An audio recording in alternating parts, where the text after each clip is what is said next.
Hello and good morning to all of you in this video. As you know that I am Sandeep Kumar, I am your assistant teacher.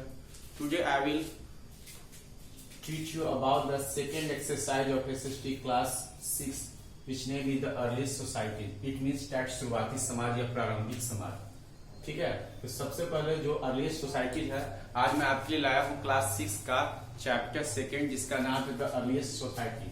मतलब शुरुआती समाज हमारे मतलब सभ्यता में जो शुरुआती समाज था वो कैसा था उसके बारे में पढ़ेंगे. शुरुआती समाज को आप प्रारंभिक समाज भी बोल सकते हो. और ये क्लास 6 का है सेकंड एक्सरसाइज सब्जेक्ट एसएसटी. और इसके कुछ वर्ड्स देख लेते हैं सबसे पहले. ठीक है, जो आपको चैप्टर बहुत ज्यादा वर्ड्स तो नहीं मैंने लिखा है, कुछ वर्ड्स लिखे हैं जो आपको कुछ समझ में आएगा. मतलब कहने का मतलब है कि चैप्टर को समझने में आपको आसानी होगी और बाकी जितने वर्ड्स होंगे वो नोट्स में आपको अवेलेबल कर दिया जाएगा. फर्स्ट आपका है word naturalist. NATURALIST. Naturalist means होता है प्रकृतिवादी, मतलब जो प्रकृति से जुड़ा होगा. Primitive PRIMITIVE. प्रीमिटिव मीन्स प्राचीन मतलब पुराने ख्याल. Stone age STONEAGE. Stone age means होता है पाषाण युग. ठीक है, उसी तरह से नेक्स्ट वर्ड है डिस्कवरी. DISCOVERY. डिस्कवरी मीन्स खोज. उसी तरह से नेक्स्ट वर्ड है आपको आर्कियोलॉजिकल.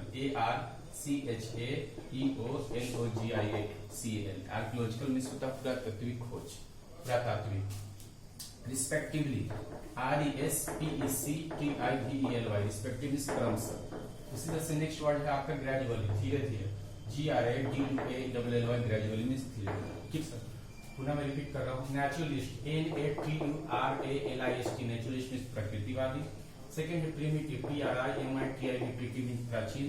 तीसरा आपका स्टोन STONEAGE. स्टोन मीन्स पाषाण युग. चौथा डिस्कवरी DISCOVERY. डिस्कवरी मीन्स खोज. इसी तरह से अगला है आपका आर्कियोलॉजिकल ARCHAEOLOGICAL. आर्कियोलॉजिकल मीन्स पुरातात्विक. नेक्स्ट आपका रिस्पेक्टिवली RESPECTIVELY. रिस्पेक्टिव मीन्स क्रमशः. Gradually GRADUALLY. ग्रेजुअली मीन्स धीरे धीरे. तो ये आपका कुछ वर्ड्स था. ठीक है, अब चलते हैं हम लोग चैप्टर में.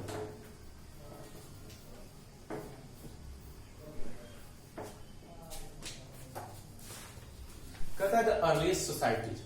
अर्लीस्ट सोसाइटी मीन्स होता है शुरुआती समाज या प्रारंभिक समाज का सब. Our Earth is much older than the life on it. Animals, plants, and men appeared on the Earth much later. Early men passed through many stages of the evolution before they transformed from their stooping ape-like appearance to the present state and posture. कहता है कि हमारा जो पृथ्वी का जन्म क्या है. Our Earth is much older than the life on it. ठीक है, Our Earth is much older than the life on it.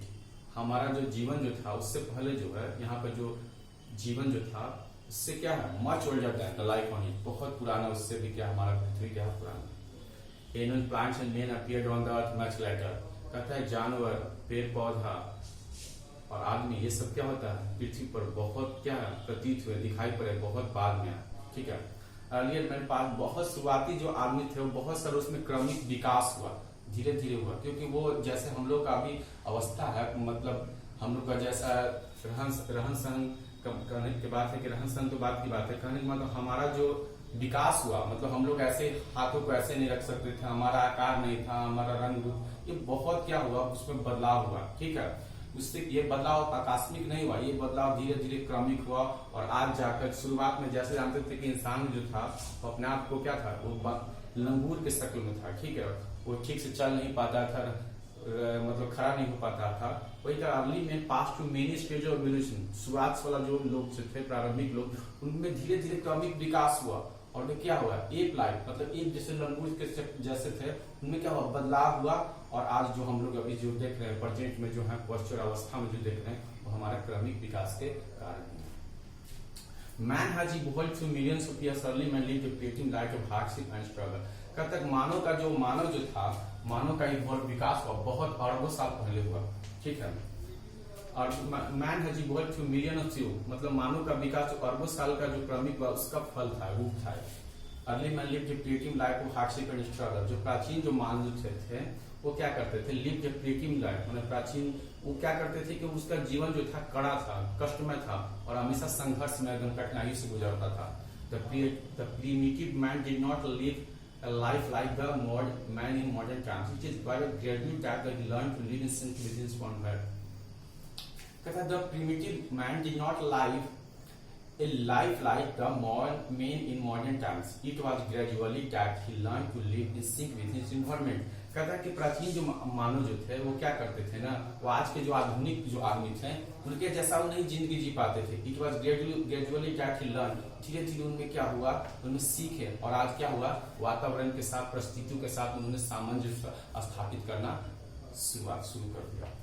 An important change in him was ability to balance himself on his feet. कहता है जो सबसे महत्वपूर्ण जो बदलाव हुआ उनमें योग्यता में कि अपने पैरों पर खड़ा होना, उनमें क्या संतुलन बनाए रखना. He could not stand and walk straight. His hands were free to pick up and throw things. कहता है he could stand and walk straight. तब उनमें क्या हुआ, धीरे धीरे वो क्या खड़ा होना सीख गया, सीधा टहलना सीख गया. His hands were free to pick up. उनके हाथों क्या हुआ, किसी चीज को चुनना, पकड़ना, फेंकना उन्हें सीख गया. The thumb too, उसके अंगूठों को हिलाना सीख लिया. एक अपोजिट डायरेक्शन में एक जगह से दूसरी जगह सीखना उन्होंने क्या किया, सीख गया. They gave him the advantage of holding objects better than a hominid or any other creature. इससे अंगूठों से क्या हुआ, जब एक दिशा को दूसरे दिशा घुमाना उन्होंने सीख लिया तो इससे क्या हुआ, किसी चीज को, वस्तु को उन्होंने क्या कर लिया, पकड़ना सीख लिया. बेटर देन होमिनिड और एनी अदर क्रिएचर. वो होमिनिड से क्या हुआ, मतलब एक प्रजाति जो था, लोग था, उससे होमिनिड से भी बढ़िया तरह से उन्होंने पकड़ना सीख लिया. और एनी अदर क्रिएचर या दूसरे जीव जंतु के द्वारा तुलना में उनसे सीख लिया. कौन, मनुष्य. कैसे हुआ, जिनको ट्रांसफॉर्मेशन हुआ, उनका विकास हुआ. क्योंकि उन्हें शुरुआत में वो चल नहीं पाते थे, वो ठीक से चल नहीं पाते थे. तो क्या हुआ, ठीक से चल नहीं पाते थे, अपने पैरों पर बैलेंस नहीं होते थे, हाथों चीजों को पकड़ नहीं पाते थे. अब क्या हुआ, अंगूठों से पकड़ना, उनको डायरेक्शन को दिशा दिखाना, अपोजिट चीजों को भी क्या करना, उन्हें पता चल गया, बताना शुरू कर दिया. साथ ही साथ किसी ऑब्जेक्ट को पकड़ना सीख लिया. इससे क्या हुआ, उनमें विकास हुआ. Gradually the size of brain increase. धीरे धीरे क्या हुआ, जो ब्रेन, जो मस्तिष्क का जो विकास हुआ, आकार हुआ, उसमें क्या हुआ, वृद्धि हुआ. ठीक है.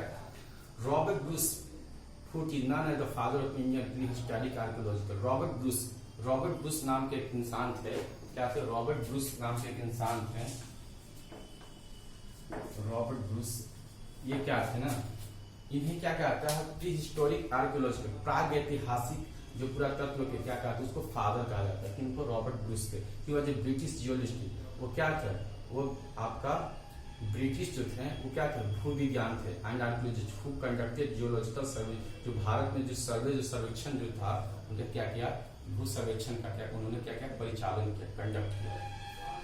Charles Darwin, a renowned British naturalist. Charles Darwin जो क्या था, ब्रिटिश नेचुरलिस्ट है, प्रकृतिवाद थे.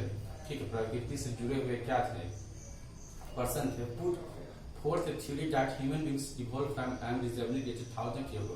कहता है कि इंसान को, उनका मानना था कि इंसान का जो विकास हुआ, इवॉल्व हुआ, एक लंगूर से हुआ, जो हजारों साल पहले क्या हुआ, जाति था, क्रिएचर था. This creature has been named as hominid. और ये जो जीव जो था, क्रिएचर था, इसको नाम क्या था, होमिनिड के नाम से जाना जाता है. Man learned to understand and adapt himself to his surroundings. तब क्या हुआ, जब धीरे धीरे इंसान का विकास हुआ, मस्तिष्क का विकास हुआ, तब इंसान क्या हुआ, अब चीजों को क्या करने लगा, समझना शुरू कर दिया, आसपास की चीजों को, गतिविधियों को. In terms of social arrangements also, यहाँ तक कि सामाजिक व्यवस्था को भी. Man evolved gradually from a hunter gadget to farmer gadget. धीरे धीरे इंसान क्या हुआ, शिकार करने से उससे क्या हुआ, उसमें परिवर्तन आ गया. धीरे धीरे उसमें विकास हुआ, एक जगह रहना शुरू किया और क्या हुआ, वो खेती करने लगे. The chain of change led to primitive to what is new. और यही जो चेंज, जो परिवर्तन जो था, वो प्राचीन मानव से आज क्या हुआ, एक मॉडर्न मानव का, जो हम लोग आज हैं, उनमें क्या हुआ, बदलाव हुआ, परिवर्तन. द स्टोन एज को कहते हैं पाषाण युग.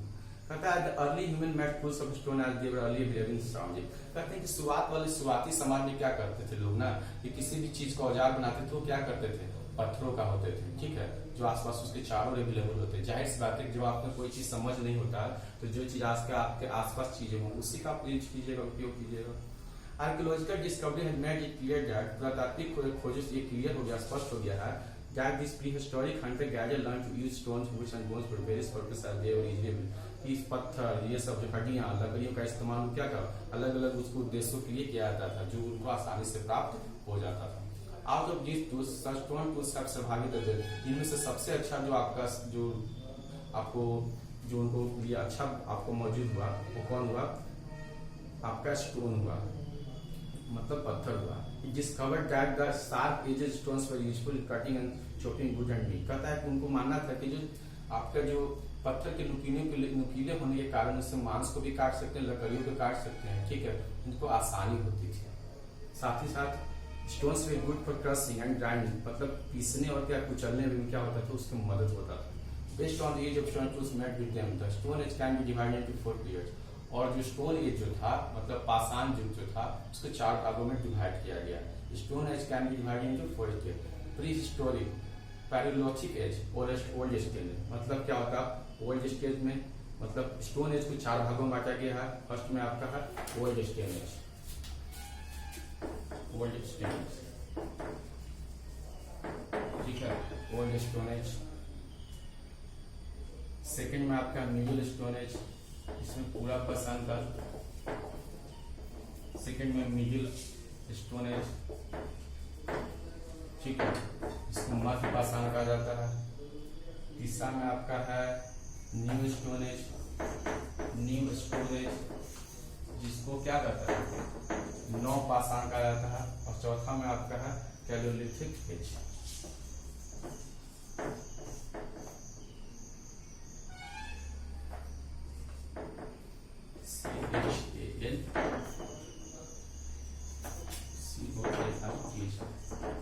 जिसको ताम कहा जाता है, ताम कहा जाता है, ठीक है, ताम। We shall learn about the Neolithic and Paleolithic in the next chapter। हम लोग क्या करेंगे, Neolithic and Paleolithic ताम युग को अगले अध्याय में पढ़ेंगे। Lithos is a Greek word stone and Palaco and Meso stand for old and middle respective। Lithos एक ग्रीक वर्ड है, stone and Paleo and Meso stand for old and middle, जिसका क्या उसका बतलाता है क्या, old and middle, मतलब पुराना या मध्य का सब बतलाता है। अब आपका old stone age. The evidences of this age were the cave paintings and stone implements discovered in many parts of the world। जो ओल्ड स्टोन एज के बारे में पढ़ना है, कहता है कि the evidences, मतलब उसका जो आपका एविडेंस होता है, जो आपको हमको बताता है कि this age were the cave paintings and the stone implements discovered in many parts of the world। संसार के अलग अलग हिस्सों में क्या कहता है, उनका जो पत्थर स्टोन इम्प्लीमेंट, जो पत्थर के जो औजार होते हैं, जो उनको मौजूद हुआ, खोज प्राप्त हुआ, उसके बारे में इससे पता चलता है, एविडेंस होता है, ठीक है, सत्यापित होता है। Paleolithic age can be further divided into 3 phases on the basis of the nature of the stone tools and change in the climate। कहता है कि पैलेयोलिथिकल एज जो होता था, ठीक है, वो क्या होती, मतलब ओल्ड स्टोन एज, मतलब पूरा आपका पूरा पसंद का, उसको क्या कहता है, उसको फर्दर डिवाइड, उसको अलग 3 और फेजेज में उसको डिवाइड कर सकते हैं। On the basis of nature of the stone, किसके बेसिस पे, nature of the stone tools, मतलब पत्थर के औजारे पे आपको के रूप में उसको क्या कर सकते थे, उसको आपको अलग अलग बांट सकते हैं। चेंज इन द क्लाइमेट, क्या करता था, जलवायु में क्या करता था, बदलाव। एक है लोअर पैलेयोलिथिक एज, एक मिडिल एज, एक क्या है अपर पैलेयोलिथिकल एज। अब क्या करते हैं, लोअर पैलेयोलिथिकल एज के बारे में पढ़ना है। तो this period experience and ice cover on the earth, यह जो पीरियड जो था, ये एक्सपीरियंस, ये हमें बतलाता है, अनुभव बतलाता है that and ice cover on the अर्थ, जो पृथ्वी पर क्या होता है, बर्फ जो ढका हुआ रहता था, इसके बारे में बताता है। The climate was extremely cold because of which this is also known as the ice age और पाइस्टोसेन पीरियड। कहता है कि this period experiences and ice cover on the earth, यह जो पीरियड उस समय बतलाता है, जो पृथ्वी पर क्या होता है, बर्फ के चादर पट्टी मतलब ढका रहता था। यह जो क्लाइमेट, इस समय क्लाइमेट वाज, जलवायु जो था बहुत ही अत्यधिक क्या होता था, ठंडा होता था। Because which is this age is also called, इसीलिए इसको क्या कहता है, आइस एज भी कहा जाता है। The most common stone tools of this period were the hand axes. और इस समय के जो सामान, जो तो पत्थर के जो आपका औजार थे इस पीरियड में, वो क्या था, हैंड एक्सेस, मतलब कुल्हाड़ी। This were mainly used for chopping के लिए, क्या होता है, समान रूप से इस लकड़ियों काटने के लिए, एंड हंटिंग एनिमल्स, और जानवरों को शिकार करने के लिए करता था। This tools were also called choppers, इससे क्या होता है, इस औजार को चॉपर्स भी कहा जाता है। अब आपका है आर्कियोलॉजिकल फाइंड, पुरातात्विक खोज। In India the tools have been discovered in the valley of river Son in Punjab. कहता है कि भारत में दिस टूल्स हैव बीन, इसे खोजा गया, औजारों को खोजा गया, कहाँ खोजा गया, river Son in Punjab, river सोन के घाटी में खोजा गया, जो पंजाब में था। अब कहाँ ये है, अब ये पाकिस्तान में। And on the basis of river Narmada in Madhya Pradesh, और क्या है, और आपका नर्मदा नदी के किनारे, जो कहाँ है, मध्य प्रदेश में। Similarly tools have been found in western Asia. साथ ही उसी तरह समान रूप से tools have been found in, जो औजार है वो कहाँ पाए गए हैं? वेस्टर्न एशिया, मतलब पश्चिमी एशिया, यूरोप एंड अफ्रीका टू, और पश्चिमी एशिया, Europe and Africa too. Middle Palaeolithic age मतलब मध्यपाषाण। The main tools of this age were various types of scrapers and boarders made of stone flat. These tools were sharp. कहता बहुत सारे औजार जो आपको जो बहुत सारे जो औजार थे बहुत अलग अलग टाइप्स के बने होते थे, ठीक है। These tools were sharp. ये क्या होते थे? ये जो औजार होते थे बहुत क्या होते थे? शार्प होते थे, तेज होते थे। The climate was cold but not as severe as before. It may be called the middle phase of the ice cold. कहता है क्लाइमेट ठंडा होता था बट नॉट एज सीवियर, मतलब बहुत ज्यादा ठंड नहीं होता था जैसे पहले होता था। मतलब it may be called the middle phase of the ice phase. कहने का मतलब कि ये ठंड के बीच बीच में होता था।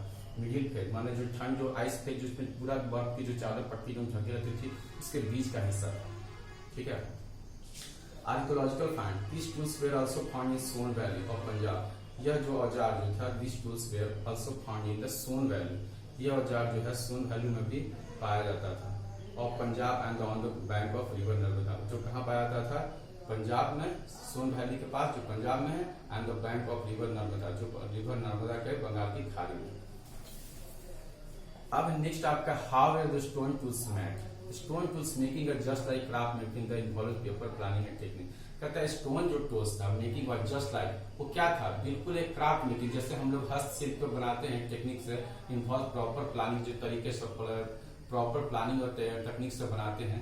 इन सिंपल वर्ड मैंने समान रूप से हम कर सकते हैं। The early drew a rough picture of tool, कि समान रूप से प्रैक्टिस जो शुरुआती जो लोग थे, प्रारंभिक जो में थे, वो क्या कहते हैं? एक मतलब रफ मतलब एक बनाया उन्होंने क्या किया? एक रफ आपका बनाया, पिक्चर बनाया औजार का, कटिंग एज का, पॉइंटेड एज का, in his mind according to what is क्या, इसके अनुसार, किसके अनुसार, उसे क्या चाहिए, किस प्रकार का चाहिए, उन्होंने क्या क्या रफ बनाया। And then evolve technique of creating it, और तब उन्हें क्या तकनीक बनाया, क्या किसी चीज को रचना करने की, out of a piece of stone, किसके? पत्थर के टुकड़े से। The surprising thing is that many of the stone tools of the stone is found in different parts of the world, almost similar in shape as tools.